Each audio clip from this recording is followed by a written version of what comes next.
Silakan Prof. Baik. Assalamualaikum warahmatullahi wabarakatuh. Alhamdulillah, nahmaduhu wa nasta'inuhu wa nastaghfiruh wa na'udzu billahi min shururi anfusina wa min sayyiati a'malina. Man yahdihillahu fala mudilla lahu wa man yudlil fala hadiya lahu. Asyhadu an la ilaha illallah wahdahu la syarika lahu wa asyhadu anna Muhammadan 'abduhu wa rasuluh. Allahumma salli wa sallim ala Muhammad wa ala alihi wa sahbihi ajma'in. Ya ayyuhalladzina amanu taqullaha haqqa tuqatih wa la tamutunna illa wa antum muslimun. Ya ayyuhan nasu taqu rabbakumul ladzi khalaqakum min nafsin wahidah wa khalaqa minha zawjaha wa batha minhuma rijalan katsiran wa nisaa'a wattaqullaha alladzi tasaaluna bihi wal arham innallaha kana 'alaykum raqiba. يا أيها الذين آمنوا اتقوا الله وقولوا قولا سديدا يصلح لكم أعمالكم ويغفر لكم ذنوبكم ومن يطع الله ورسوله فقد فاز فوزا عظيما فإن أصدق الحديث كتاب الله وخير الهدي هدي محمد وشر الأمور محدثتها وكل محدثة بدعة وكل بدعة ضلالة أما بعد. Muslimin dan muslimat yang dirahmati oleh Allah Subhanahu wa taala sekalian. Alhamdulillah, pada hari ini kita dapat bersama-sama berhimpun sekali lagi untuk kita sambung semula kuliah kita membaca tafsir yang ditulis oleh seorang tokoh besar di dalam alam Nusantara ini, iaitu Buya Hamka. Yang mana insya-Allah pada hari ini kita cuba untuk menyambung semula kuliah kita dengan mengambil faedah daripada tafsir Al-Azhar ini dalam suratul Al-Alaq. Yang mana suratul Alaq merupakan surah yang pertama yang turun, ataupun kita kata ayat yang pertama, sebab dia turun pada permulaan tu, dia bukan turun satu ayat lengkap. Dia hanya turun pada ayat pertama hingga ayat yang kelima. Kuliah yang sebelum ini kita telah pun selesai berbicara bagaimana kisah turunnya surah ini kepada Nabi sallallahu alaihi wasallam. Dan insya-Allah kita akan tengok lagi, kita akan cuba tengok lagi berkenaan dengan kita panggil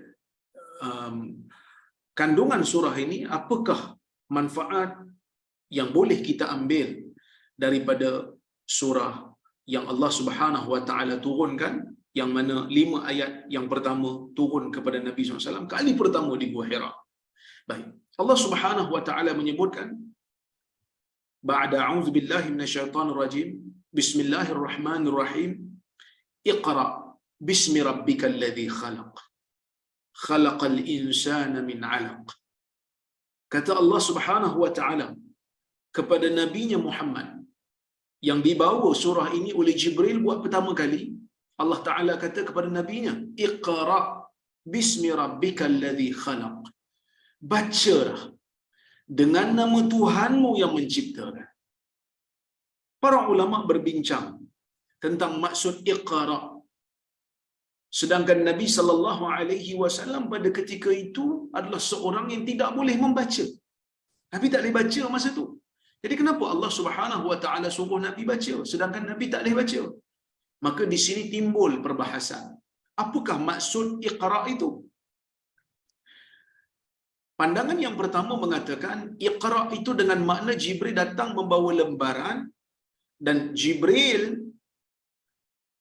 bawa kepada Nabi SAW untuk Nabi baca pada lembaran itu.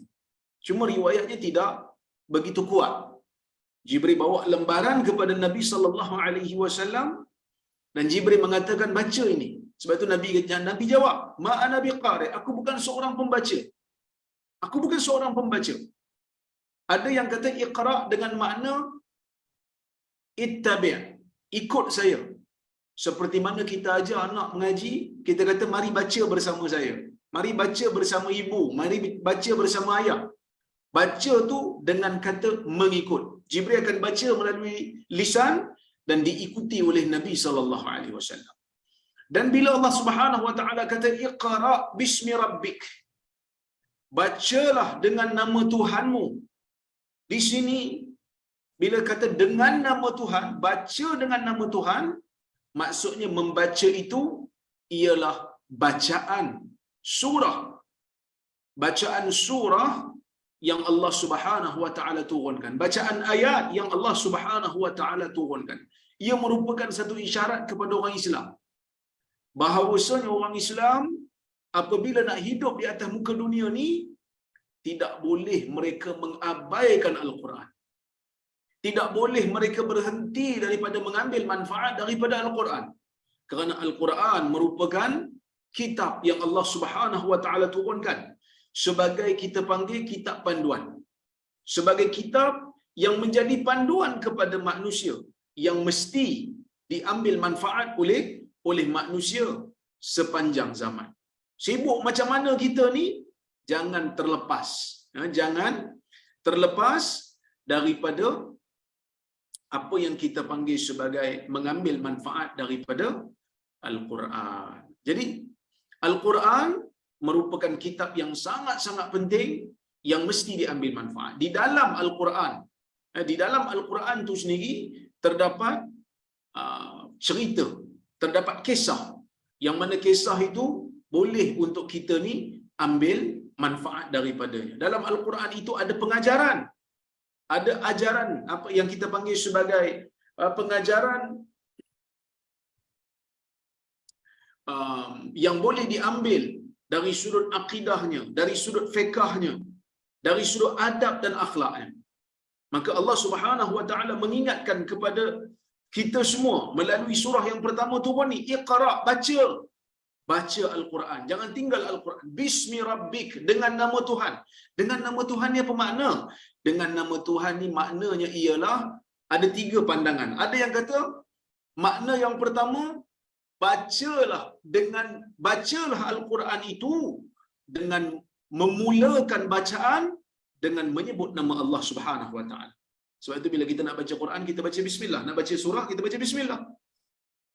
Ada yang kata musta'inan billah, baca Quran dengan meminta tolong kepada Allah Subhanahu wa taala untuk Allah memberikan kita kekuatan, untuk Allah Subhanahu wa taala berikan kita kekuatan, kemampuan, kerana kita tidak akan mampu untuk membaca, tidak akan mampu untuk memahami tanpa bantuan daripada Allah Subhanahu wa taala. Betul ke Ustaz? Kita bila membaca ni semua dengan bantuan Allah. Betul tuan-tuan. Kerana apa? Bila kita membaca, apa yang diperlukan untuk membaca? Yang pertama, kita perlu mata untuk melihat. Untuk melihat tulisan yang kita nak baca. Quran kita tidak mampu untuk baca dalam keadaan kita tidak menghafalnya kalau kita tidak ada mata untuk kita melihat. Jadi Allah berikan kita mata. Nikmat mata, nikmat yang sangat-sangat dahsyat. Nikmat yang sangat-sangat dahsyat yang Allah Ta'ala berikan kepada kita tanpa Allah Ta'ala minta apa-apa bayaran pun. Tanpa Allah Ta'ala minta bayaran apa pun pada kita, Dia bagi kat kita. Dia bagi kat kita mata. Dia bagi kat kita mata, kita boleh melihat. Bahkan kalau tuan-tuan dan puan-puan perasan, hari ni kita punya handphone ni macam-macam dah ada. Dia punya teknologi. Teknologi yang kita panggil sebagai teknologi megapiksel. Begitu hebat, begitu tinggi megapiksel. Kan? Megapikselnya tinggi sangat. Untuk mendapatkan gambar yang cantik. Tetapi kok mana gambar cantik sekalipun, kok mana hebat gambar sekalipun, yang mana gambar itu tidak akan mungkin untuk kita menyamakan dengan mata yang kita lihat. Mata yang kita lihat, sesuatu yang indah tidak sama dengan kamera, gambar kamera yang dihasilkan. Kenapa? Kerana kamera tu manusia yang punya. Manakala Allah Subhanahu wa taala ketika mencipta mata yang Allah Taala cipta tu lebih-lebih hebat. Sebab tu bila kita tengok sesuatu yang indah, kan? Bila kita tengok sesuatu yang indah, kita tak orang kata apa, tak akan mampu untuk mengambil gambar seperti mana indahnya mata kita melihat. Maka itu yang pertama, nikmat Allah Subhanahu Wa Taala bagi mata kat kita untuk mata kita membaca. Itu yang pertama. Yang kedua, Allah memberikan kita akal fikiran. Allah berikan kepada kita akal fikiran untuk kita faham apa yang kita baca. Kita boleh analisa. Bahkan lebih tinggi daripada tu, kita boleh kritis ketika kita membaca apa-apa tulisan. Kita boleh menjadi kritis. Yang mana kritis itu adalah satu kemahiran yang sangat-sangat tinggi. Tidak mampu untuk dicapai melainkan oleh hanya orang-orang yang tertentu yang melatih dirinya untuk menjadi manusia yang berfikiran levelnya sangat-sangat tinggi. Itu di antara bantuan Allah Subhanahu Wa Taala kepada kita sebelum kita membaca. Inilah yang Allah Taala bagi. Tapi ada manusia Allah Taala tak bagi mata kat dia. Allah Taala tak bagi penglihatan. Mata mungkin ada tapi tak nampak, buta. Allah Taala bagi kat dia deria tangan supaya dia boleh membaca tulisan Braille. Begitu hebat tulisan Braille, titik orang boleh baca. Sebab itu kita kata iqra, bacalah dengan meminta tolong daripada Tuhan. Minta tolong daripada Tuhan. Dan satu lagi, pertolongan daripada Tuhan ialah apabila Allah Azza wa Jal menjadikan Al-Quran ini sebagai kitab yang terkandung padanya pelbagai makna dan hebat-hebat. Bacalah tafsir-tafsir yang berbeza. Di sana kita akan jumpa manfaat yang berbeza-beza ketika kita membaca tafsir yang berbeza, sedangkan kesemua daripada mufassirin tersebut merujuk kepada kitab yang sama, iaitulah Al-Quran. Kehebatan manusia. Kesemuanya minta tolong daripada Allah yang memberikan kudrat kefahaman manusia yang berbeza-beza. Dan kita minta tolong kepada Allah Subhanahu Wa Taala supaya apa yang kita faham, manfaat yang kita dapat kita amalkan, dan Allah Azza wa Jalla memberi pahala atas tadabbur kita, atas tilawah kita. Kerana Nabi sallallahu alaihi wasallam menyebutkan di dalam Al-Quran, man qara'a harfan min kitabillah falahu hasanah wal hasanatu bi asyri amsalha. Fa inni la aqulu alif lam mim harf walakin alif harf wa lam harf wa mim harf. Atau kama qala hadis riwayat Tirmizi, Nabi SAW mengatakan sesiapa yang membaca satu huruf daripada kitab Allah maka baginya satu pahala, yang mana satu pahala akan diganda 10. Aku tidak mengatakan alif lam mim itu satu huruf, tetapi alif itu satu huruf, lam itu satu huruf, dan mim itu satu huruf. Allah memberikan kepada kita pahala yang begitu hebat ketika mana kita membaca Quran. Setiap daripada huruf itu akan memberikan pahala yang sangat berganda, pahala yang sangat hebat. Maka sebab itu kata para ulama, ketika mana Allah Subhanahu Wa Taala memerintahkan nabinya untuk membaca, maka Allah Subhanahu Wa Taala mengatakan iqra bismi rabbikal ladzi khalaq. Bacalah dengan mengambil pertolongan, dengan meminta pertolongan daripada Tuhan. Dengan meminta pertolongan daripada Tuhan yang menciptakan, yang menciptakan manusia, yang mana mencipta manusia merupakan sifat Allah Subhanahu Wa Taala yang tidak dikongsi oleh mana-mana makhluk yang ada dalam dunia. Allah Azza wa Jalla yang mencipta manusia. Allah Subhanahu Wa Taala yang mencipta apa saja yang berada dalam dunia ini. Kalau satu orang dia dakwa dalam dunia ni dia boleh mencipta sesuatu, tolong bagi tahu apa benda yang dia boleh cipta. Manusia tidak akan mungkin mencipta tanpa Allah Subhanahu Wa Taala menciptakan untuk dia. Dia hanya menyusun. Manusia hanya menyusun. Hari ini kalau katalah manusia boleh mencipta kereta, manusia hanya menyusun. Kerana besi dicipta oleh Allah Azza wa Jalla. Plastik itu bahannya juga dicipta oleh Allah Subhanahu Wa Taala. Begitu juga dengan petrol, Allah Subhanahu Wa Taala jugalah yang menciptakan. Listrik umpamanya, mana mungkin manusia dapat menghasilkan listrik kalau Allah Subhanahu Wa Taala tidak menciptakan bahan untuk kita generate elektrik? Tak mungkin. Oleh kerana itu tuan-tuan dan puan-puan rahmati oleh Allah Subhanahu Wa Taala sekalian, di antara sifat Allah yang tidak dikongsi oleh makhluk ialah sifat mencipta. Allah semata-mata pencipta. Kemudian Allah Ta'ala menyebutkan di dalam ayat ini, Bismi rabbikal ladzi khalaq. Bacalah dengan memulakan Al-Quran itu menyebut nama Tuhanmu, iaitu Bismillah, dengan membaca Bismillah. Ataupun dengan tafsiran yang kedua, bacalah dengan meminta tolong kepada Allah supaya bacaan itu mendapat pahala, supaya bacaan itu memberikan manfaat kepada diri pembaca. Yang mana kenapa kena memulakan dengan nama Tuhan ketika membaca Al-Quran? Kenapa kena minta tolong daripada Tuhan? Kerana Tuhan yang mencipta. Kerana ramai di kalangan manusia yang membaca Al-Quran, yang begitu hebat tentang ilmu Al-Quran, tetapi mereka tidak mengambil manfaat. Tak dapat manfaat pun. Ramai di kalangan tokoh-tokoh barat, orientalis barat yang hebat di dalam kajian Al-Quran. Sebahagian daripada mereka menghafal Al-Quran. Sebahagian daripada mereka menghafal Al-Quran, membaca kitab-kitab tafsir yang hebat, tetapi mereka tidak beriman dengan agama Islam. Begitu hebat mereka dalam ilmu yang mereka panggil sebagai Al-Quran, tapi mereka tak dapat manfaat. Sebab itu kita kena minta tolong pada Allah supaya Allah menjadikan bacaan Al-Quran kita ini bermanfaat untuk diri kita sendiri. Ya? Yang kita nak, kita minta tolong kepada Allah Subhanahu Wa Taala supaya bacaan Quran yang kita baca ini menjadi sebab Allah Subhanahu Wa Taala ampunkan kita. Allah Taala memberikan hidayah kepada kita. Allah Subhanahu Wa Taala berikan manfaat yang sangat-sangat bermakna. Ini yang kita mohon, yang kita minta tolong kepada Allah Subhanahu Wa Taala supaya Allah Taala kurniakan kepada kita.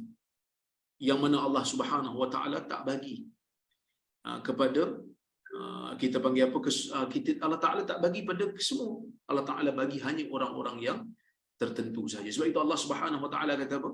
Innamal mu'minuna alladhina idza dzukirallah wajilat qulubuhum wa idza tuliyat alaihim ayatuhu zadatuhum imana wa ala rabbihim yatawakkalun. Sesungguhnya orang-orang beriman itu ialah apabila disebutkan kepada mereka nama Allah, wajilat qulubuhum, jiwa mereka menjadi gentar, jiwa mereka menjadi takut. Wa idza tuliyat alaihim ayatuhu, dan apabila dibacakan kepada mereka ayat-ayat Tuhan, apabila dibacakan kepada mereka Al-Quran, ayat-ayat, zadatuhum imana, bertambah kepada mereka itu keimanan. Wa ala rabbihim yatawakkalun, dan mereka itu sentiasa bertawakal kepada Tuhan mereka. Ada je orang baca Quran tak rasa apa. Berapa ramai di kalangan kita yang bila baca Fatihah rasa bermakna bacaan Fatihah itu.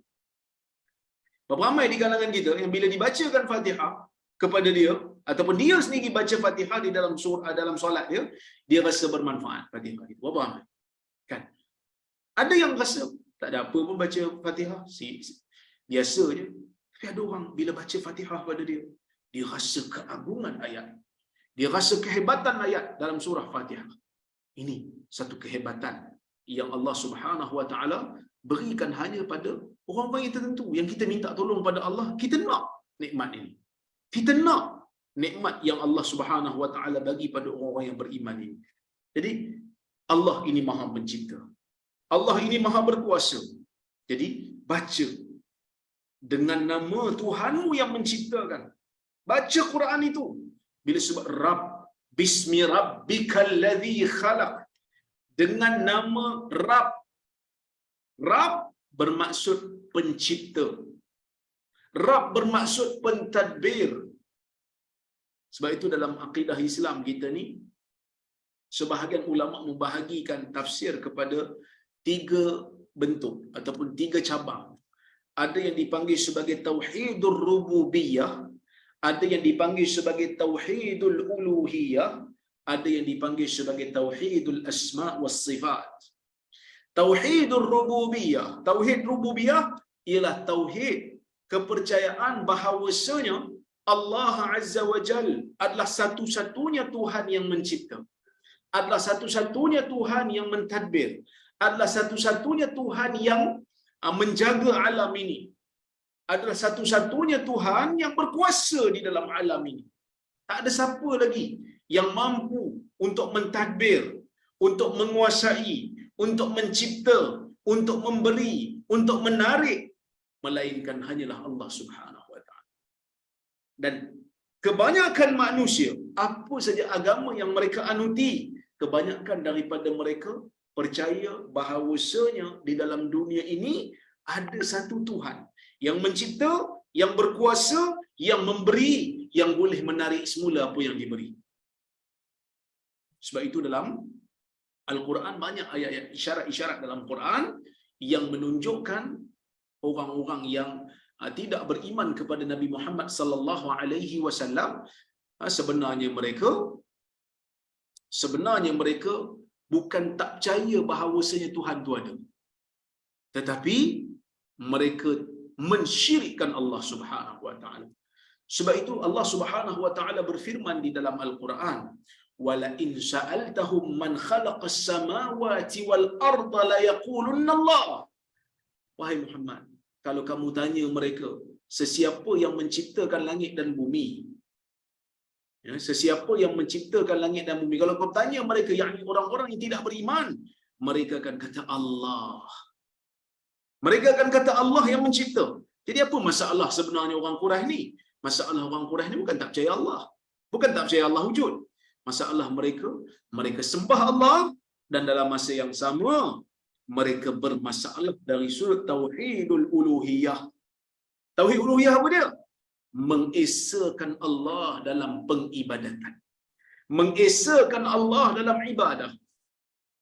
Sebab itu ketika mana kita buat haji kan, orang buat haji dalam keadaan ihram, dia sebut labbaik Allahumma labbaik, labbaik la syarika lak labbaik.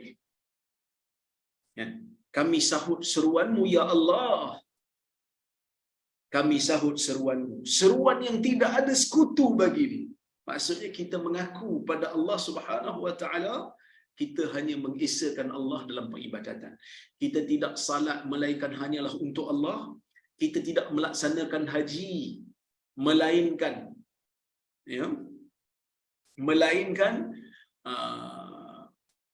untuk Allah. Kita tidak melakukan zakat melainkan hanyalah untuk Allah. Kita tak melakukan apa saja kebaikan melainkan hanyalah untuk Allah. Tapi orang-orang zaman dulu, orang Quraisy yang tak beriman kepada Nabi Muhammad sallallahu alaihi wasallam, mereka tahu Allah Taala itu ada, tetapi mereka mensyirikkan. Ada waktu mereka seru Allah, ada waktu mereka seru berhala. Kan? Ada masa mereka seru tok-tok syekh mereka yang telah meninggal dunia. Ini masalah manusia yang biasa menjadi masalah sehingga dimurkai oleh Allah Subhanahu wa taala. Jadi sifat Allah Taala ini bila kita sebut Rabb, dia berbeza dengan Allah. Allah ialah nama bagi zat. Allah nama bagi zat Tuhan. Manakala Rabb ialah nama bagi kita panggil sifat Tuhan. Kerana sifat Tuhan itu mencipta, sifat Tuhan itu memiliki, sifat Tuhan itu memberi, sifat Tuhan itu menarik semula, mengambil semula apa yang diberi. Itu sifat Tuhan. Jadi Allah ialah sifat, nama zat. Rabb ialah nama yang lebih menjurus kepada sifat Tuhan yang berkuasa.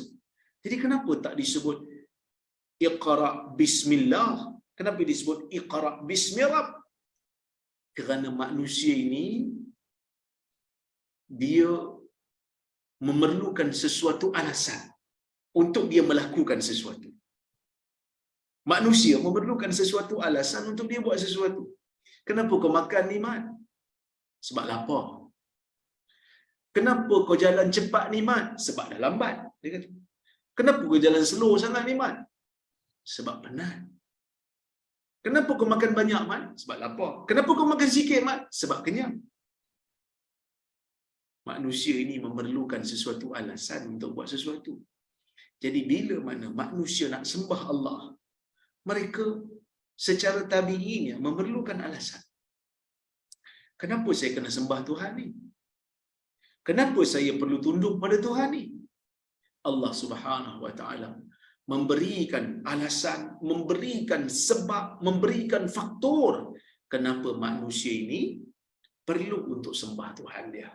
Maka Tuhan kata, dengan nama Tuhanmu yang mencipta, dengan nama Tuhanmu yang berkuasa, dengan nama Tuhanmu yang mentadbir, kerana Tuhanlah yang segala-galanya, memberikan apa saja kepada kamu, apa saja yang ada pada kamu, semua Tuhan beri, semua Tuhan izin, semua Tuhan cipta. Jadi kamu kena sembahlah Tuhan ni, sebab Tuhan ni berikan kamu segala-galanya. Sebab itu Allah Ta'ala kata, Iqra bismi rabbikal ladzi khalaq.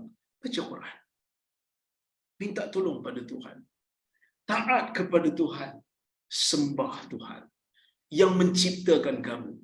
Itu menjadikan kamu lebih puas hati, lebih faham kenapa kamu kena tunduk dan patuh kepada Tuhan. Apabila dia suruh baca, baca dalam keadaan merasakan diri kamu hamba. Iqra bismi rabbikal ladzi khalaq. Baca dengan memulakan bacaan kamu dengan nama Allah. Baca dalam keadaan kamu meminta pertolongan daripada Allah, pertolongan daripada Tuhanmu yang menciptakan kamu, supaya kamu kekal menjadi hamba, supaya kamu tidak sombong dalam kehidupan dunia kamu, di mana pun keadaan kamu, apa saja yang kamu ada, kamu kekal tetap menjadi hamba. Nabi Muhammad sallallahu alaihi wasallam ialah semulia-mulia manusia di dalam dunia ini.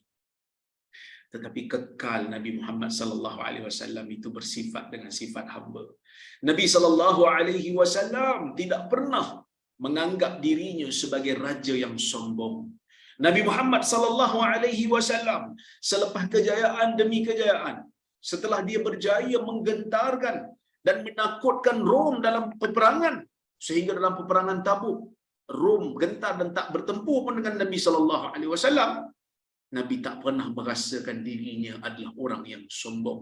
Sebaliknya dia adalah hamba Allah Azza wa Jalla. Maka sebab itu Allah Subhanahu wa taala sentiasa ingat dengan kita. Dalam peristiwa yang hebat, peristiwa yang besar yang pernah berlaku dalam sejarah Nabi sallallahu alaihi wasallam ialah peristiwa Al-Isra dan Mi'raj. Dalam peristiwa itu Allah Taala rakamkan di dalam Al-Quran peristiwa Isra. Ada satu surah namanya Suratul Isra. Suratul Isra Allah Taala sebut apa? Subhanalladzi asra bi'abdihi lailan minal masjidil haram ila al-masjidil aqsa alladzi barakna hawlahu linuriyahu min ayatina innahu huwas samiul alim. Allah Taala kata apa? Subhanalladzi asra bi'abdihi. Maha suci Allah, maha suci Tuhan yang memperjalankan hamba-Nya. Nabi Muhammad sallallahu alaihi wasallam dengan kemuliaannya, Nabi Muhammad sallallahu alaihi wasallam dengan keagungan akhlaknya, Nabi Muhammad sallallahu alaihi wasallam dengan kehebatan kepimpinannya, Nabi Muhammad sallallahu alaihi wasallam dengan keagungan mukjizatnya, tetaplah Nabi Muhammad itu sallallahu alaihi wasallam adalah hamba Allah. Yang mana orang Islam ketika mana mereka sembahyang, mereka tidak menyembah Nabi Muhammad sallallahu alaihi wasallam. Orang Islam ketika mana mereka berzikir, mereka berzikir kepada Allah Subhanahu wa taala. Ketika mana mereka berdoa kepada Allah Subhanahu wa taala. Tapi ustaz, orang Islam bukan disuruh untuk selawat banyak kepada Nabi, terutamanya hari Jumaat, terutamanya bila nama Nabi disebut di sisi dia. Betul. Nabi sallallahu alaihi wasallam menyebutkan dalam hadis, Nabi kata al-bakhilu man dzukirtu indahu falam yusalli alaihi. Orang yang bakhil itu ialah apabila namaku disebut di sisinya tapi dia tak berselawat ke atas aku. Memang disuruh untuk kita berselawat ke atas Nabi. Tetapi selawat bukan hanya semata-mata menyebut nama Nabi. Selawat menyebut juga nama Allah. Cuba kita perdengarkan selawat kita. Allahumma salli ala Muhammad. Ya Allah, selawatlah ke atas junjungan besar kita Muhammad. Junjungan besar kami Muhammad. Ya Allah, selawat ke atas Nabi Muhammad. Kita menyebut nama Allah. Kita berdoa kepada Allah Subhanahu wa taala supaya memberikan keberkatan, mengangkat darjat Nabi kita Muhammad sallallahu alaihi wasallam. Supaya orang-orang Islam ni faham agama Islam ini berdiri di atas tauhid. Agama Islam ini berdiri di atas mengesakan Allah. Kita sayang Nabi kita Muhammad sallallahu alaihi wasallam, tetapi sekali-kali kita tidak menjadikan Nabi kita berada di martabat ketuhanan. Sekali-kali kita tak kata Muhammad itu mempunyai ciri-ciri ketuhanan. Tidak. Sebaliknya, kita menghormati Nabi kita. Kita berterima kasih kepada Nabi kita. Kita berselawat kepada Nabi kita. Tetapi selawat yang kita panjatkan, selawat yang merupakan doa kita kepada Allah, supaya Allah mengangkat darjat Nabi kita, memberkati Nabi kita, sebagai tanda terima kasih kita kepada Nabi, dengan kita berdoa kepada Allah Subhanahu Wa Taala. Jadi penting, apa saja yang kita lakukan, apa saja yang kita usahakan, pastikan ia untuk Allah. Pastikan ia untuk Allah. Jadi sebab itu bila kita nak membaca Quran, kita nak jadi hamba. Bila kita buat ibadah, kita nak jadi hamba kepada Allah.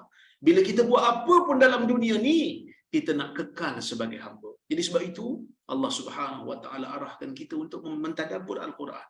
Baca Quran, jangan tinggal.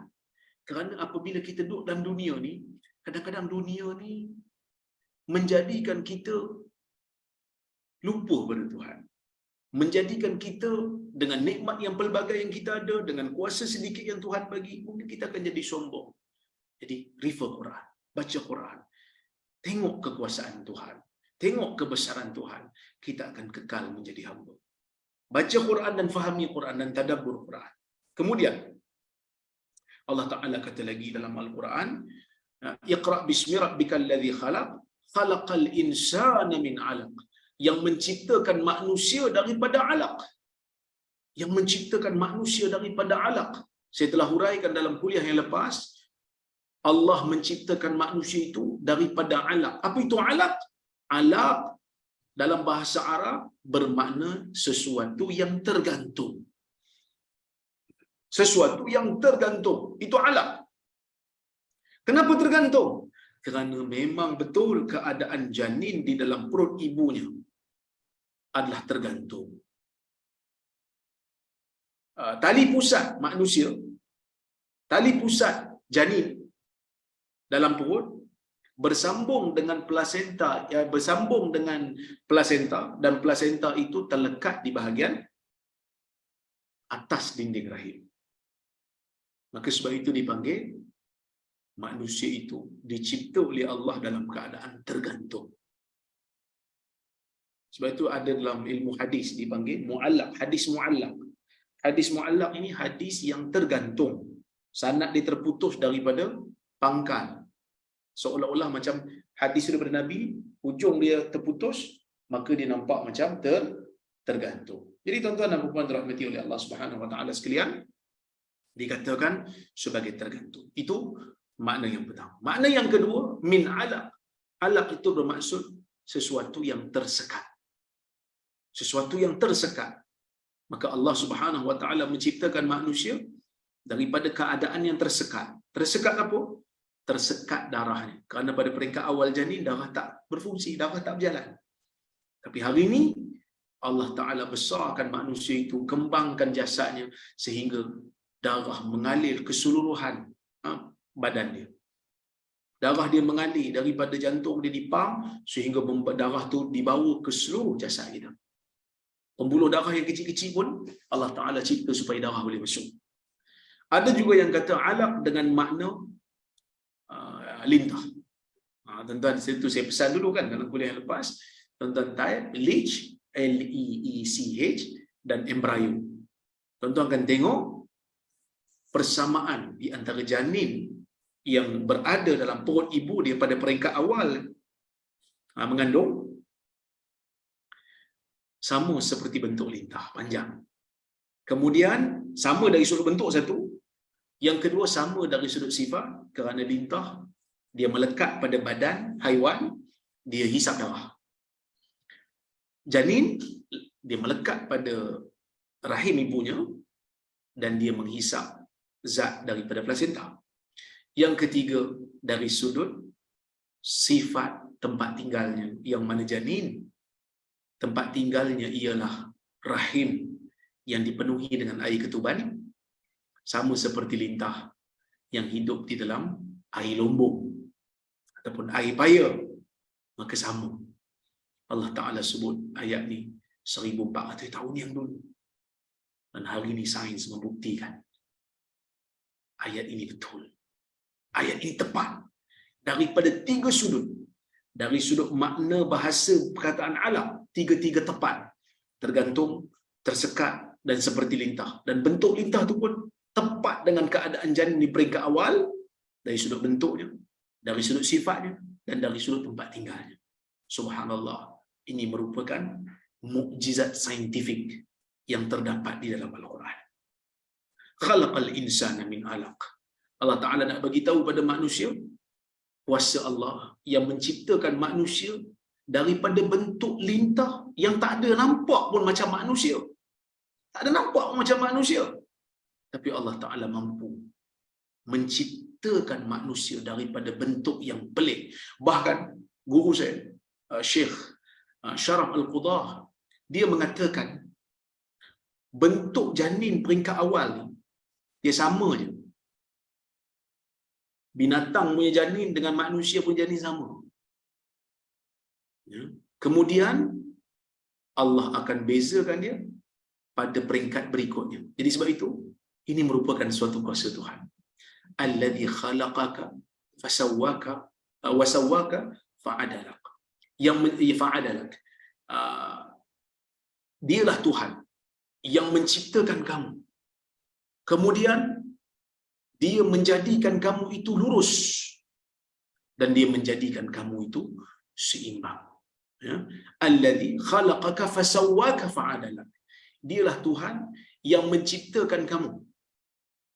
Dialah Tuhan yang menjadikan keadaan kamu seimbang. Dialah Tuhan yang menjadikan kamu seimbang dan menjadikan kamu lurus. Ya, kamu lurus, boleh berjalan. Ya, boleh berjalan di atas kakimu yang dua, walaupun sebenarnya tulang belakang kita ni bukan lurus sangat pun. Kita punya badan, anatomi kita lebih kurang sama aja macam monyet. Sebab tu ada saintis bila tengok monyet, dia tengok manusia, oh dia kata manusia pada monyet. Bukan hanya itu teori mengarut lah. Tapi nak kata lebih kurang sama je. Cuma monyet dia tak boleh berdiri tegak. Sebab apa tak boleh berdiri tegak? Sebab monyet ni dia perlu, orang kata apa, perlu seimbang dia perlu berjalan dengan tangan dia sekali. Ya. Kemudian kita panggil apa? Manusia boleh berjalan di atas kakinya tanpa memerlukan tangan dia untuk bergerak sekali. Ini di antara kebesaran Allah Subhanahu wa taala. Okey. Kemudian Allah Subhanahu wa taala sambung lagi. Dia kata, "Iqra wa rabbukal akram." Bacalah dan Tuhanmu ialah Tuhan yang paling mulia. Iqra, baca. Para ulama berbahas. Iqra yang dalam ayat yang pertama tadi dengan Iqra ayat yang ketiga ni berbeza. Macam-macam tafsiran tu ada. Ada yang kata Iqra yang pertama tadi baca untuk diri kamu. Kemudian yang kedua baca untuk orang selain kamu ataupun untuk kamu sampaikan kepada manusia lain. So kamu, wahai Muhammad, baca Quran untuk diri kamu. Kemudian nanti kamu kena bacakan kepada umat kamu untuk kamu sampaikan kepada mereka. Kerana Quran yang sampai kepada kita pada hari ini ialah Quran yang Nabi terima daripada Jibril.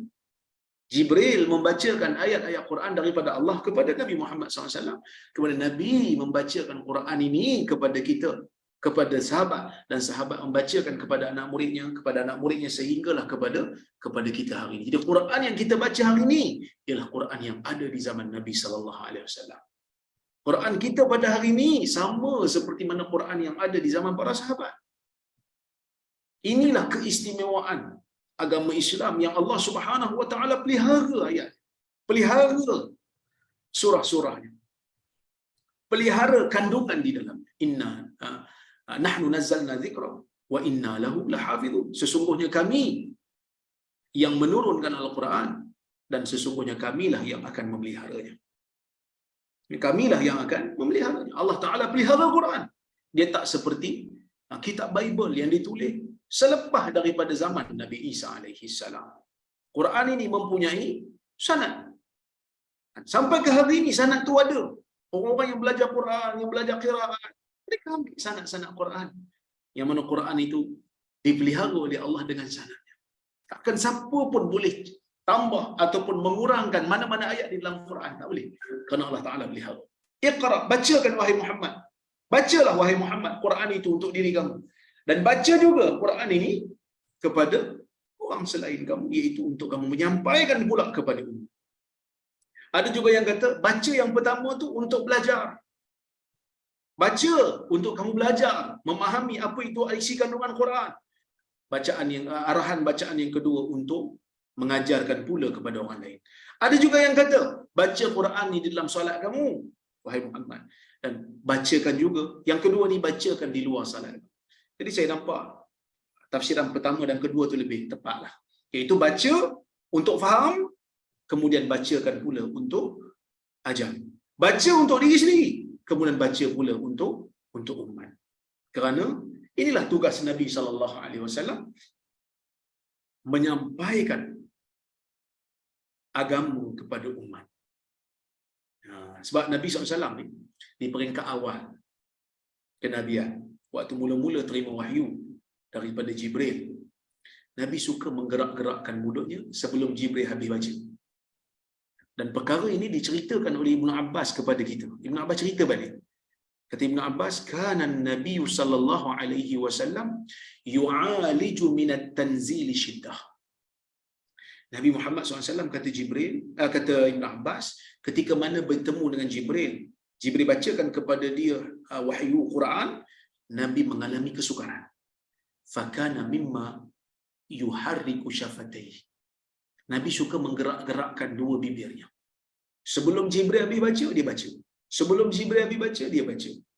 Sehinggalah Allah Subhanahu Wa Taala menegur Nabi SAW dengan ayat yang sangat-sangat, mungkin tuan-tuan biasa dengar pun ayat ni, la tuharrik bihi lisanaka lita'jala bih. Jangan kamu menggerak-gerakkan lidah kamu wahai Muhammad untuk kamu cepat membaca Al-Quran. Sebab apa Nabi ditegur? Sebab Nabi ni dia risau, takut-takut bila Jibril baca kat dia ayat Quran, Jibril beredar, Nabi takut Nabi tak boleh hafal ayat tu dan bacakan kepada umat dia. Sehingga benda ni ditegur oleh Allah Subhanahu Wa Taala. Maka sebab itu Allah Taala kata apa? La tuharrik bihi lisanaka lita'jala bih. Jangan kamu segera untuk mempercepatkan bacaan Al-Quran itu supaya kamu dapat cepat baca. Tunggu dulu. Tunggu sehingga habis bacaan dulu. Tunggu sehingga Jibril habis baca dulu. Inna alaina jam'ahu wa qur'ana. Kerana kamilah yang akan menghimpunkan Quran itu di dada kamu, dan kami yang menjadikan kamu boleh membaca Al-Quran tersebut. Jadi jangan susah hatilah. Jadi Allah Subhanahu Wa Taala memang memerintahkan Nabi untuk membacakan Quran ini kepada umatnya. Dan Allah Ta'ala jadikan Nabi boleh baca Quran ini selepas dia dengar daripada Jibril AS. Iqra wa rabbukal akram. Dan Tuhanmu ialah Tuhan yang maha pemurah. Akram bermaksud, akram paling pemurah. Daripada perkataan Al-Karam. Al-Karam ni apa dia? Kata Al-Imam Al-Fakhr Razi dalam kitab dia Tafsir Al-Kabir ataupun Tafsir Mafatihul Ghaib, dia mengatakan Al-Karam ini ifadatu ma yanbaghi la li'iwad. Memberikan sesuatu yang sesuai. Memberikan sesuatu yang sesuai tanpa perlu, kita panggil apa? Tanpa perlu mengharapkan balasan. Kita panggil seseorang itu pemurah bila dia bagi sesuatu yang bernilai, sesuatu yang baik, sesuatu yang sesuai kepada orang yang sesuai, tapi dia tak minta balasan. Dia tu pemurah lah. Sebab apa? Sebab dia bagi sedekah. Sedekah itu bermanfaat kepada orang yang menerimanya, tapi dia tak minta balasan. Itu adalah orang yang karim, kita panggil. Ya. kita panggil apa? Orang yang pemurah. Itu yang pertama. Kalau dia memberikan sesuatu, tapi pemberian dia itu tak sesuai, itu tak dinamakan pemurah. Tak dinamakan sebagai akhlak yang baik. Contohnya, orang yang memberikan kepada orang lain senjata untuk dia buat jenayah. Kita boleh kata, pemurahnya dia bagi senjata pada penjenayah tu. Itu tak dinamakan sebagai pemurah. Kerana pemurah ni memberikan sesuatu yang bernilai. Ya, bernilai baik pada sesuatu yang orang kata apa, sesuai. Pada sesuatu yang sesuai. Jadi kalau dia bagi senjata kepada orang yang nak buat kacau dalam negara, itu tak dipanggil pemurah. Okey? Baik. Itu yang pertama. Okey.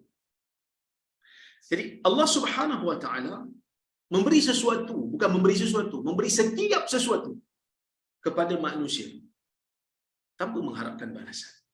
Allah tak mengharapkan apa-apa balasan. Allah tidak mengharapkan apa-apa kita panggil bayaran semula apa yang Allah Ta'ala bagi kat kita. Ya, Allah Ta'ala tak minta apa-apa pun. Jadi bila Allah Ta'ala tak minta apa-apa, Allah beri dan beri dan beri, menunjukkan Allah Ta'ala itu Maha Pemurah. Tak ada siapa boleh lawan pemberian Allah. Kan? Tak ada siapa boleh tak ada siapa boleh lawan pemberian Allah yang sangat besar kepada manusia. Sangat-sangat besar pemberian Allah kepada manusia. Bahkan Allah Ta'ala ini bersifat pemurah bukan hanya pada pemberian dunia, bahkan juga pada pemberian akhirat. Yang mana Allah memberikan balasan kepada manusia dari sudut pemberian akhirat dengan syurga yang tidak putus-putus nikmatnya. Bagi ibadah yang mana ibadah itu sangat-sangat terhad. Kita beribadah kepada Allah Subhanahu Wa Ta'ala bukan setiap masa. Ada waktu-waktunya. Ada waktu kita berhibur sekejap, ada waktu kita makan, ada waktu kita qada hajat, ada waktu kita tidur. Banyak sangat kita berdoa kepada Allah, banyak sangat kita beribadat kepada Allah. Taklah selama kita tidur dalam dunia ni, tidur lebih lama daripada solat dalam dunia kita ni. Tidur 8 jam sehari dan kita tak pernah miss tidur. Tapi kadang-kadang kita pernah miss solat sunat.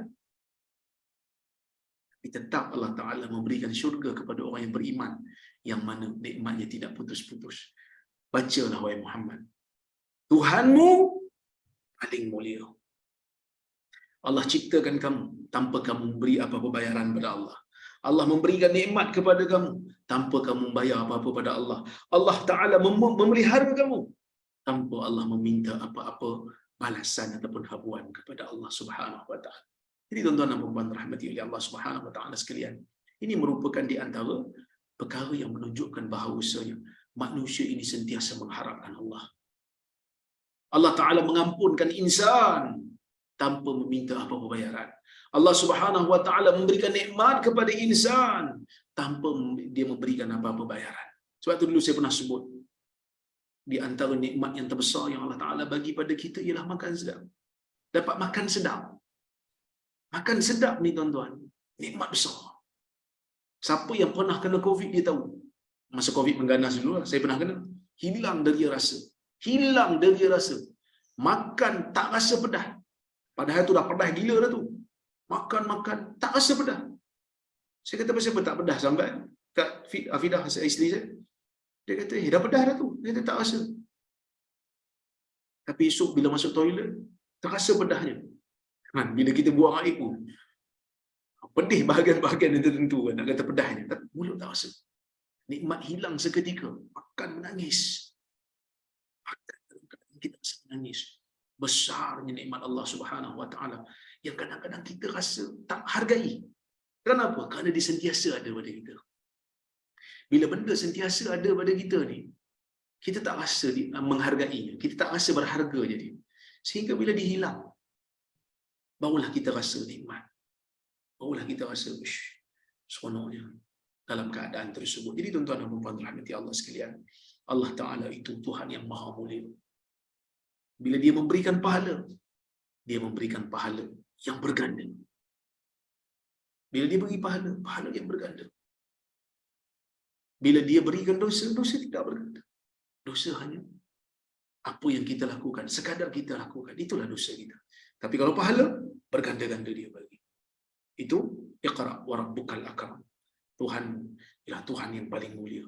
Tidak ada yang boleh menandingi kemuliaan Tuhan, kemurahan Tuhan.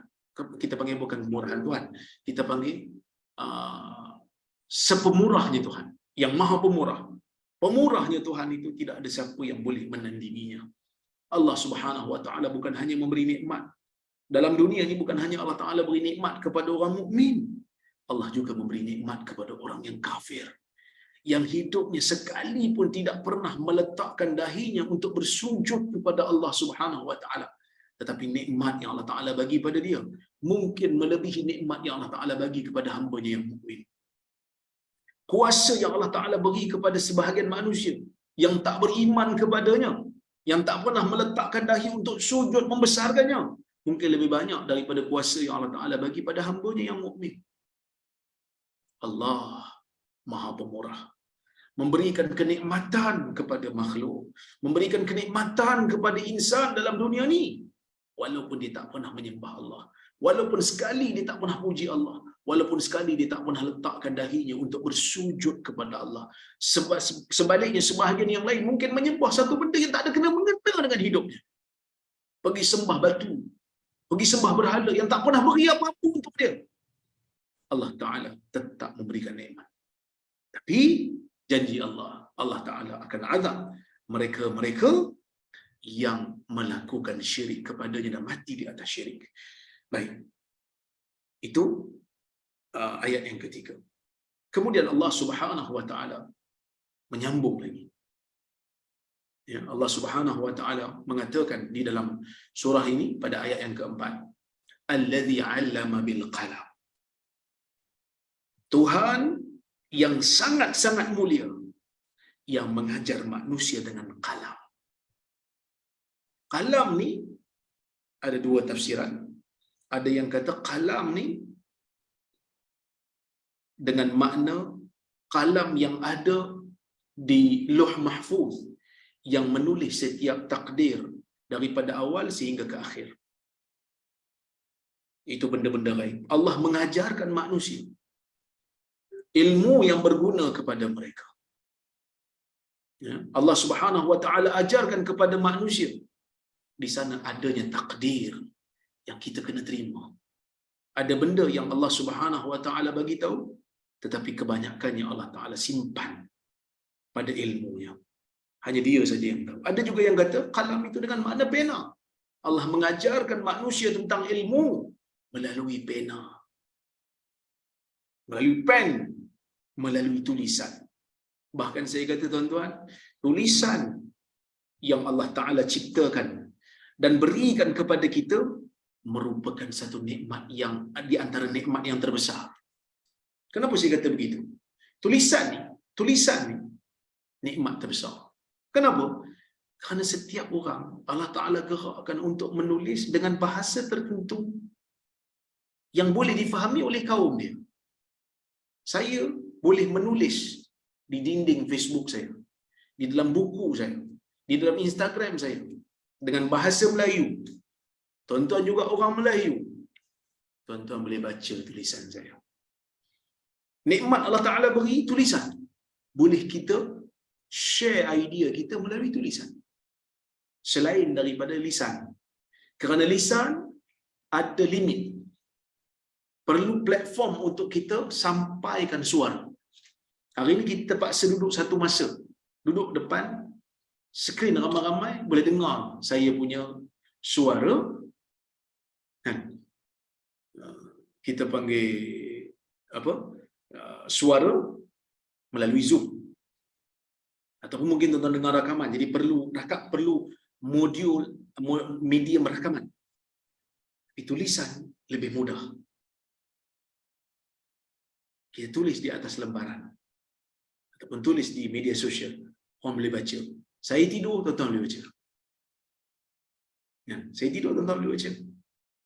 Hari ni alhamdulillah Tuhan bagi sikit nikmat kat saya. Saya boleh baca sikit bahasa Arab. Jadi tulisan-tulisan yang ditulis oleh ulama-ulama kurun ketiga, kurun keempat, kurun kelima hijrah, alhamdulillah saya boleh baca. Walaupun saya tak pernah berjumpa dengan Imam Syafi'i, tapi tulisannya saya boleh baca. Saya boleh buka kitab saya boleh baca. Ini tulisan Imam Syafi'i. Saya boleh buka kitab Ar-Risalah, tulisan Imam Syafi'i, saya boleh baca. Saya boleh buka Musnad Imam Ahmad, hadis-hadis riwayat Imam Ahmad yang disusun oleh anaknya Abdullah, saya boleh baca karya Imam Ahmad. Saya boleh buka Muwatta Imam Malik. Ini semua ulama kurun ketiga hijrah, kita kurun ke-15. Ratusan, ribuan tahun orang menulis sebelum kita boleh baca. Nikmat yang Allah Subhanahu Wa Taala bagi melalui pena. Mereka menulis dengan pen dan sampai kepada kita.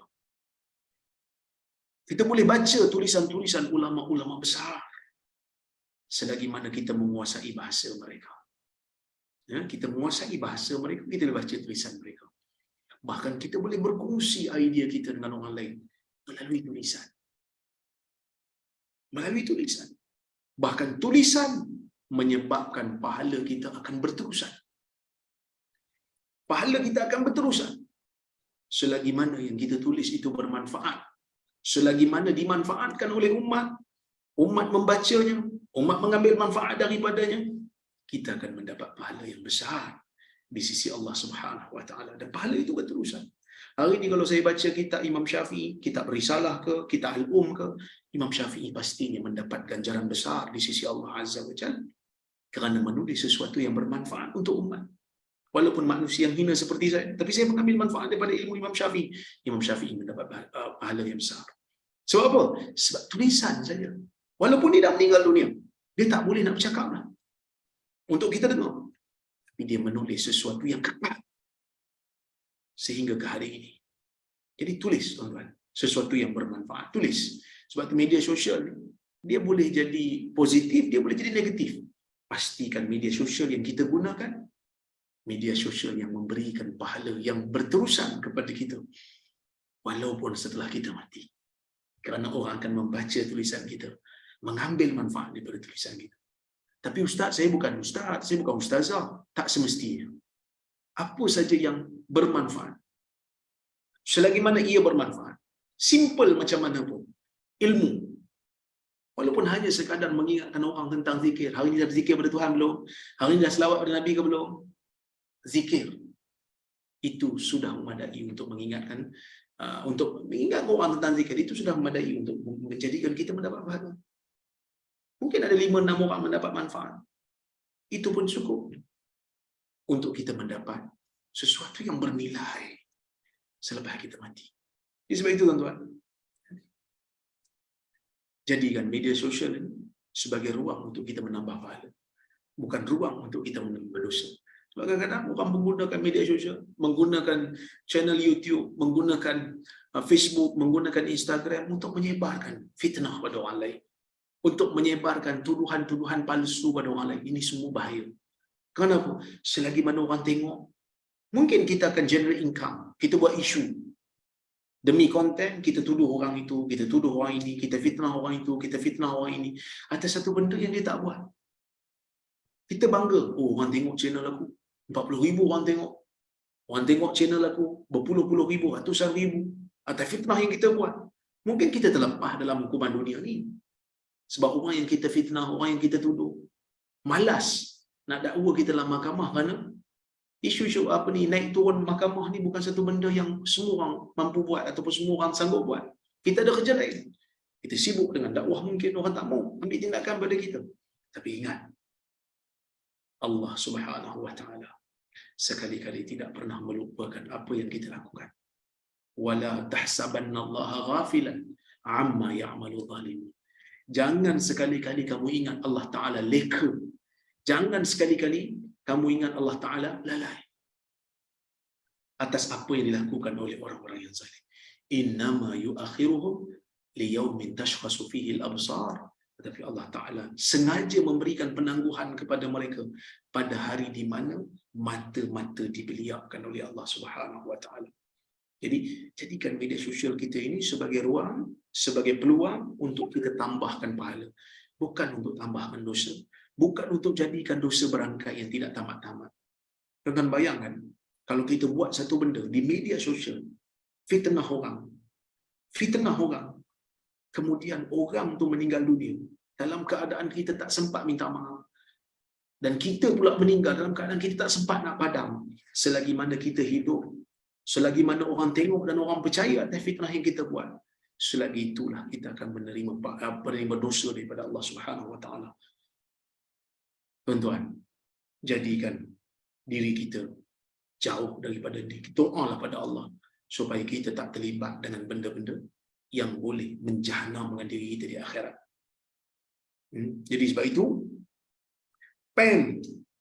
pena merupakan satu isyarat daripada Allah. Ia merupakan satu nikmat yang besar yang kita boleh mendapat ilmu melaluinya. Dengan membaca, kita dapat ilmu.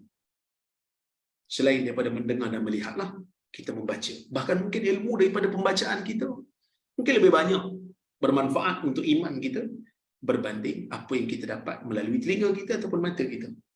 Begitu juga pen yang Allah Ta'ala berikan kepada kita ni, kemampuan untuk menulis, adalah ruang dan peluang untuk kita buat pahala, untuk menyampaikan maklumat, untuk menyampaikan ilmu. Bahkan ilmu kalau bermanfaat akan berterusan. Tapi ustaz, saya ilmu agama tak pandai, bagi yang basic, ataupun mungkin share dalam orang kata apa, dalam bidang yang kita tahu. Berapa ramai ya kita panggil apa, berapa ramai di kalangan kita yang share ilmu dalam bidang masing-masing. Ilmu bidang perubatannya, ilmu bidang ekonominya, bantu orang macam mana cara nak niaganya. Video-video itu juga bermanfaat dan memberi pahala, kerana semua itu adalah fardu kifayah.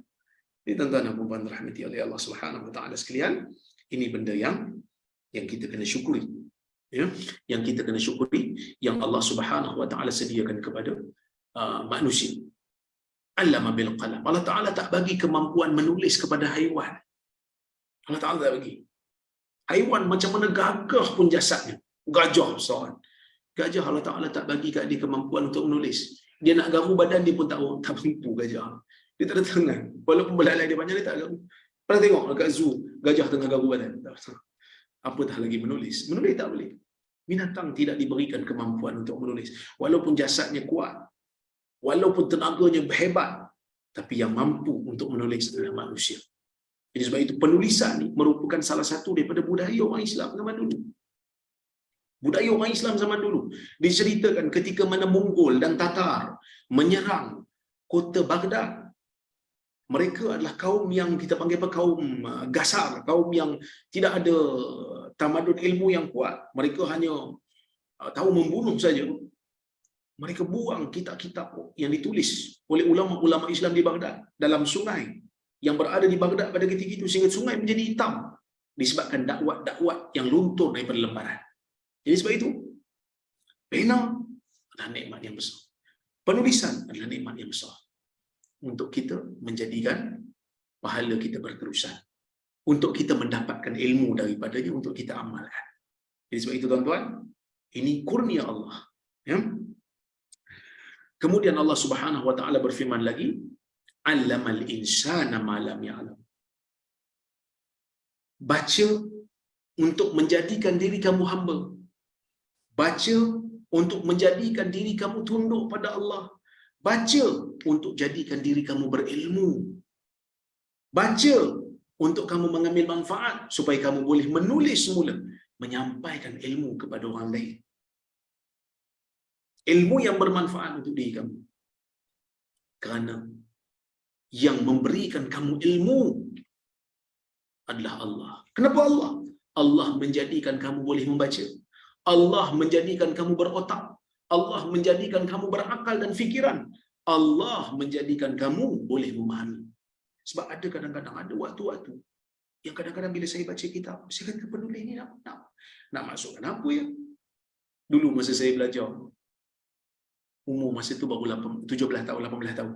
Lepas SPM, saya pergi ke pondok nak belajar ilmu bahasa Arab. Sebab rasa ilmu bahasa Arab ni tak cukup lagi. So saya pergi ke pondok. Waktu cuti sekolah nak tunggu result SPM. Sebelum result SPM keluar, nak isi masa. Orang lain pergi kerja. Kan orang lain pergi kerja, saya tak apalah, saya pergi sambung belajar lah. Saya pergi pondok. Pergi dengan kawan-kawan 5-6 orang.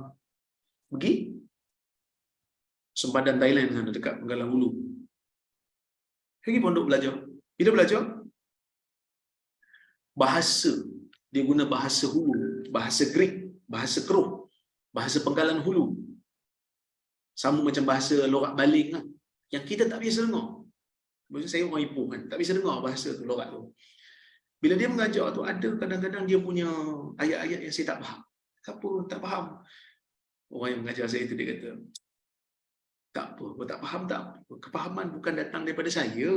Kepahaman datang daripada Allah. Masa tu kita bersungguhlah juga. Tak fahamlah belajar. Tapi tuan-tuan dan puan-puan, betul. Ilmu yang saya belajar di pondok, sebahagian besarnya saya faham lah. Tapi sebahagian yang saya tak faham tu, bila saya pergi Jordan, baru saya faham, oh ini maksudnya kefahaman itu datang daripada Allah. Allah yang membuka jiwa kita untuk faham. Allah memberi kefahaman. Ada manusia dia tak mau faham pun. Kerana Allah Subhanahu Wa Taala belum memberikan izin untuk dia faham. Jadi sebab itu doa kepada Allah banyak supaya Allah memberikan kita kefahaman. Alhamdulillah atas nikmat yang Allah Taala beri pada kita, kita boleh sediakan akal dan jiwa kita terbuka. Pada malam-malam minggu ni, orang lain pergi dengar konsert Blackpink, orang lain pergi dengar konsert muzik-muzik, orang lain pergi dengar macam-macam drama dan sebagainya. Tuan-tuan boleh duduk dalam kuliah mendengar kalam Allah Azza wa Jalla, mendengar kalam Allah dan mengambil manfaat daripadanya. Wallahu a'lam. Jadi tuan-tuan, saya rasa cukuplah sekadar itu untuk malam ini. InsyaAllah jika ada waktu yang lain, kesempatan yang lain, kita sambung semula kuliah kita. Saya tengok dulu ada soalan ataupun komentar ataupun kritikan. Kalau ada, tuan-tuan boleh bagi tahu lah. Kalau saya ada silap di mana-mana, boleh beritahu. Soalan tu ya.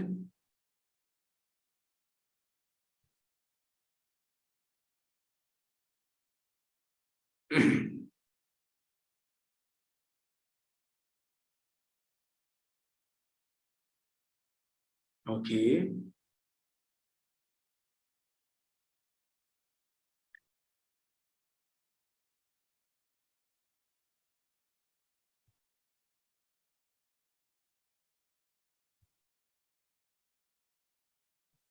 Salam Dr. Waalaikumsalam. Saya ada dengar larangan salat sunat sejurus selepas salat Jumaat sebab nak membezakan salat wajib dan salat sunat. Tapi kalau dalam musafir, boleh terus salat jamak ke tanpa zikir dulu? Okey. Memang betul. Waalaikumsalam. Saya jawab salam dulu. Memang betul dalam hadis Nabi SAW ada sebut larangan untuk kita menyambung salat dengan salat terus tanpa ada dibezakan ataupun diasingkan dengan kalam ataupun keluar daripada masjid. Nabi SAW kata, "Idza sallaital jumu'ah fala tasilha bi salatin hatta takallam atau takhruj." Kama qala Nabi SAW kata apa? Ni kata-kata sahabat. Kalau kamu dah salat Jumaat, kamu jangan sambung salat Jumaat tu dengan salat sunat sehingga kamu bercakap ataupun kamu keluar daripada masjid untuk salat di rumah lah. Kerana Nabi SAW mengarahkan kami untuk buat benda tu. Okey. Tapi para ulama mengatakan arahan ini bukan arahan yang wajib, arahan yang sunat. Jadi kalau kita nak salat jamak, kita tak cakap lepas salat Zuhur, lepas salat Jumaat, kita terus bangun untuk salat berikutnya, sah. Cuma tak afdal lah. Afdalnya adalah kita qamat dulu. Kan iqamah. Kan kita disunatkan untuk iqamah kan? Jadi iqamah dulu. Jadi dah diputuskanlah dengan kalam. Iqamah itu sebahagian daripada kalam juga. Wallahu a'lam. Okay, tapi kalau kita tak buat, kita sambung terus, tak ada masalah. Tak ada masalah. Sahlah solat tu. Okay.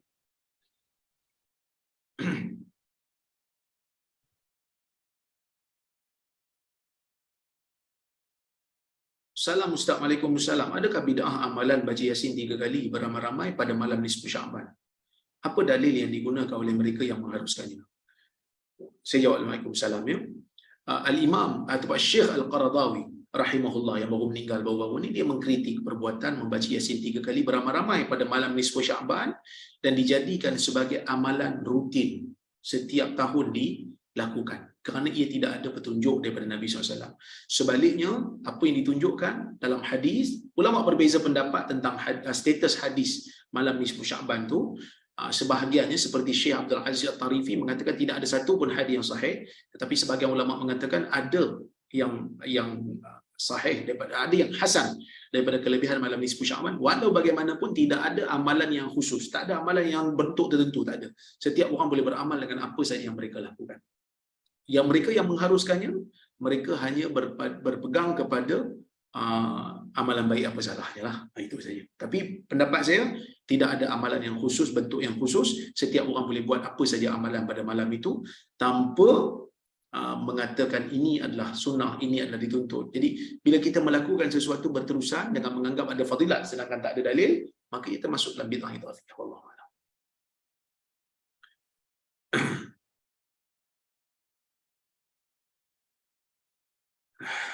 Mana lagi afdal, salat tamam dengan imam lepas tu jamak atau kita semayang sendiri jamak qasar? Kita semayang dengan imam tamam. Tilka sunnah, itu yang disebutkan oleh Ibn Abbas, itulah sunnah. Kemudian kita jamak dengan salat yang lain berikutnya. Kalau kita salat sendiri berikutnya lepas itu, kita boleh qasar.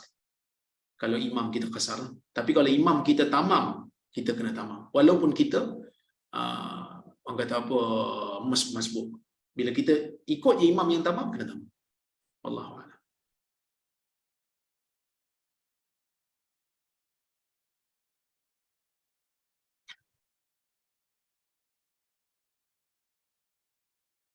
Ada hadis melarang solat ba'diyah betul sambung selepas solat Jumaat. Tapi kalau musafir boleh jamak terus atau kena tunggu habis zikir dahulu? Boleh solat terus, tapi kita qamatlah dulu sebelum kita nak jamak. Cuma saya nak sebut juga ulama berbeza lah. Berbeza pendapat dalam solat jamak dengan Jumaat. Mazhab Syafi'i membenarkan kalau kita solat Jumaat kita boleh solat jamak dengan asar. Tapi Hambali tak bagi. Kerana Hambali kata orang musafir tak perlu solat Jumaat, dia perlu solat biasa saja. Kerana Nabi tak pernah solat Jumaat waktu dia musafir. Jadi ini dua pandangan lah. Kalau tanya pandangan saya, boleh untuk jamak kerana solat Jumaat tu macam solat Zuhur juga. Jadi Zuhur boleh jamak dengan asar, Jumaat pun boleh.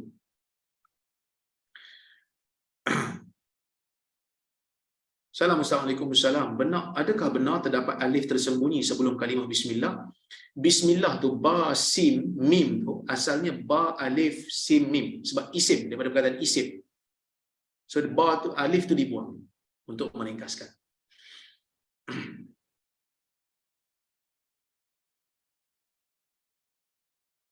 Assalamualaikum. Adakah bid'ah bila kita ucap alhamdulillah sejurus selepas bagi salam bila habis salat sebagai tanda syukur? Dapat salat sedangkan Nabi SAW ajar supaya istighfar dulu. Istighfar dulu. Kerana Nabi SAW ajar kita istighfar. Perkara yang baik adalah apa yang mengikut Nabi SAW. Bukan dengan akal kita semata-mata. Ya? Kita istighfar dulu. Bahkan ada sebahagian orang lepas salat dia pergi sujud syukur pula. Dia kata sebab bersyukur dapat salat. Nabi tak pernah ajar macam tu. Nabi tak pernah ajar. Nabi ajar lepas salat istighfar. Astaghfirullah. Assalamualaikum. Nenek saya sakit, mohon doakan. As'alullahal azim rabbal arsyil azim ayyashfiha. As'alullahal azim rabbal arsyil azim ayyashfiha. As'alullahal azim rabbal arsyil azim ayyashfiha. As'alullahal azim rabbal arsyil azim ayyashfiha. As'alullahal azim rabbal arsyil azim ayyashfiha. As'alullahal azim rabbal arsyil azim ayyashfiha. As'alullahal azim rabbal arsyil azim ayyashfiha. Maksudnya saya berdoa kepada Allah, Tuhan yang menguasai arasy yang agung, untuk menyembuhkannya insya-Allah.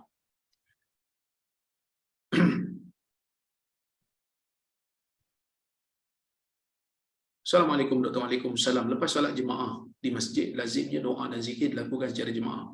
Kita tak ikut berzikir, tapi mengaminkan doa yang dibaca oleh imam. Adakah ini bid'ah? Pertama saya sebut Nabi SAW berzikir dalam banyak keadaan. Nabi berzikir dengan suara yang perlahan. dengan merendahkan suara Nabi SAW. Ada waktu-waktu dalam hadis Ibnu Abbas, dia kata, saya mengetahui solat Nabi SAW dan para sahabat dah habis apabila saya mendengar suara yang diangkat dengan takbir. Maksudnya Nabi SAW berzikir dengan mengangkat suara. Itu kata Imam Syafi'i di permulaan Islam, kerana Nabi SAW nak mengajar sahabat cara-cara nak berzikir. Tapi lepas itu kata Imam Syafi'i, bila semua dah tahu berzikir, Nabi merendahkan suaranya semula.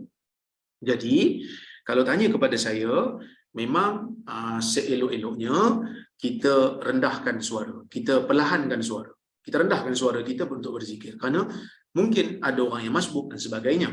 Jadi rendahkan suara itu afdal.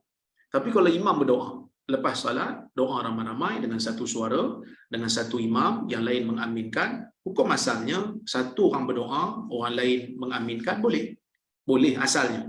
Tetapi Nabi SAW tidak melaziminya. Maksud Nabi tak melakukan berterusan. Kalau ada, mesti ada hadis. Tapi tak ada hadis melakukan demikian. Seeloknya kita berdoa. Kalau kita nak berdoa lah, kita boleh berdoa seorang diri, kerana kita mempunyai hajat sendiri. Tapi kalau kita nak mengaminkan doa imam sekali-sekala, tidak menjadi masalah. Wallahualam.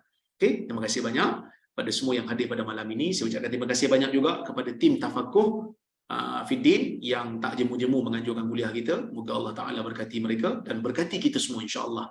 Saya mohon maaf terkasar bahasa, tersalah kata. Saya berhenti di sini dulu. Aku qauli hadza wa astaghfirullahal azim li wa lakum. Wassalamualaikum warahmatullahi wabarakatuh.